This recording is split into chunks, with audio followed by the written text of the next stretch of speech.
Law's flashback is starting off very well. It had a lot of emotion behind it, a lot of great just world building in general. Well, world building, well, when it came to Flevolence, I think that's how you pronounce it. I'm just going to call it the White City.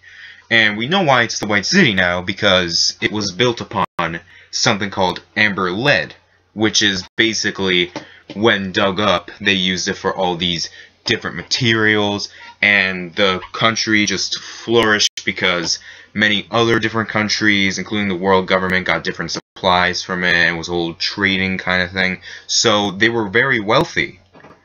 And the reason why the country looked so marvelous, so superb, such grandeur, because of the amber lead. And we go into more detail about how that city does not exist anymore because the amber lead was in fact poisonous, and it's trace amounts of it, but if they just kept it underground, no one would be affected by it. But since they dug it up and people have been around it, handling it, then again, it's in trace amounts, so if you just walk past it, then it's not going to do anything. But if you're handling it every day, then it's going to affect you. And we do find out that it has different intervals of how the poison can spread. Well, to different generations. Say someone's 70 and they have a kid, then their the kid's life expectancy will decrease 20 years from their parents' initial age. So they'll die 20 years earlier. So with someone like Law, he would die like 10 years old, and I believe he's 10 years old in this flashback. And when people finally I know I'm going into recap, but I need to mention this. And when people finally realized it, then it was already too late, because other countries realized it, and what they did was basically isolated the White City. And of course, the people of the White City, they're not just gonna lay down, give up. Obviously they had lead bullets, they're gonna pull an uprising, but other countries got in there first and took care of them. Although they said they would let kids survive. No, because all those kids got shot, right? I'm assuming, because they seemed fine, even though I'm assuming they all had the disease, except the royal family. Fucking scumbags, dude.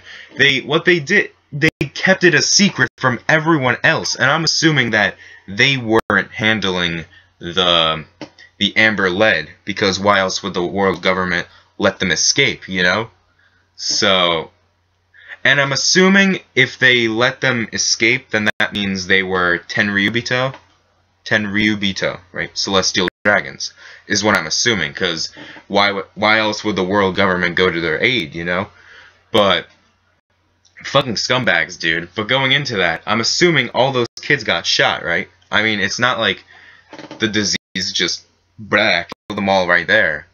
So I'm assuming they got shot. Even though they said they let kids survive. Did they get shot? I'm assuming. Or maybe it was... Oh, I see. The ships and the escapees and whatnot. A lot of stuff happened in this chapter.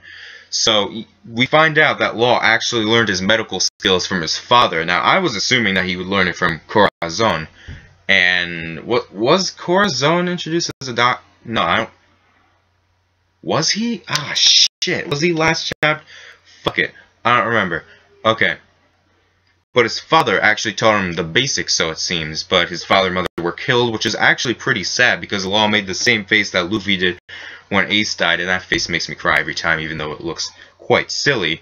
And Law's sister died as well, so that sucks to see, like, it really does, and we could see how that would screw Law up in the head. And you could say that it's very similar to... It's similar, but it's not. It could be compared to Robin's past, how she was the only survivor of her country. What was it called again? O'Hara, yeah. She's the only survivor of that, and Law is the only survivor of this, although they both survived in different ways. being that, you know, Robin was alone for the rest of her life until she met Luffy and the rest of the crew. And Law, he had the Don Quixote family, but mostly Corazon, from what we know. And I'm assuming next week, I hope we get some more stuff on some more material on Law and Corazon's relationship. Because as of right now, Law, he does not care. Because in the beginning of this chapter, he was talking about revenge on Corazon. Corazon doesn't care. I mean, Corazon, is he like... He got stabbed right through the heart. So, it begs the question, is he really just that dim-witted? Or did he knew it would come, but he didn't avoid it? Because the dude's immortal. I mean, he's gotta be immortal. Because, as we all know from last chapter, I believe it was introduced, the OP no Mi can bring about immortality. But then it begs the question, because then we're going to have to get into Corazon's past, because who gave him immortality? Because you need to give the user immortality. So, did someone give Corazon immortality? Because he's got to be immortal. There's no other way. And then it does beg, because I didn't think this, but I didn't think it would happen, but it also goes into, is Law actually immortal? Which would be... I don't want Law to be immortal, I really don't. It's obvious that Corazon has the OP fruit, and he's going to get rid of the amber lead poisoning inside Law. So, I mean, that's what I'm assuming.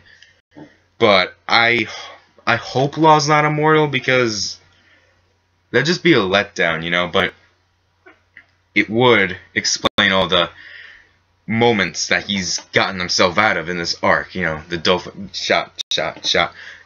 Like, seriously. But again, I don't really want Law to be immortal. And Doflamingo, he said something very interesting being in this chapter. How, you know, how he said Corazon is his younger brother, and if anyone harms a hair on his head, then he'll show them no mercy. But it's also, it seems that Doflamingo actually killed Corazon. So, if Doflamingo cares this deeply about Corazon, then why did he seemingly kill him? You know? So, there can be many theories. There could be many theories about that. I'm probably going to have to theory craft over the next week. And we should probably find that out in, like, either, not the next chapter, but maybe the chapter after that. Because there's no way that this flashback can only be 2.5 chapters. Like, no, we've been waiting for this for too long. I want 3 chapters. That's just how it is. And I'm assuming we're gonna get the reason as to why Doflamingo killed Corazon. Well, if he did, because we don't know.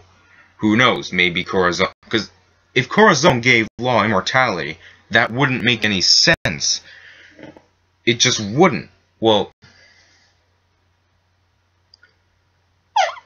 Wait. I don't think it was explained, but if you have the OP fruit, and you give someone immortality, will the fruit be passed on to the person who gets immortality?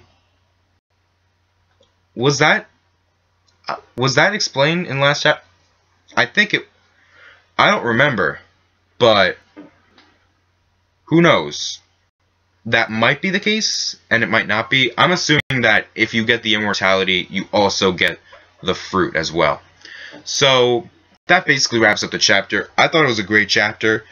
Although you can compare both Law and Robin's past to be very similar, I still thought it was good. It was in its own unique way, although it was...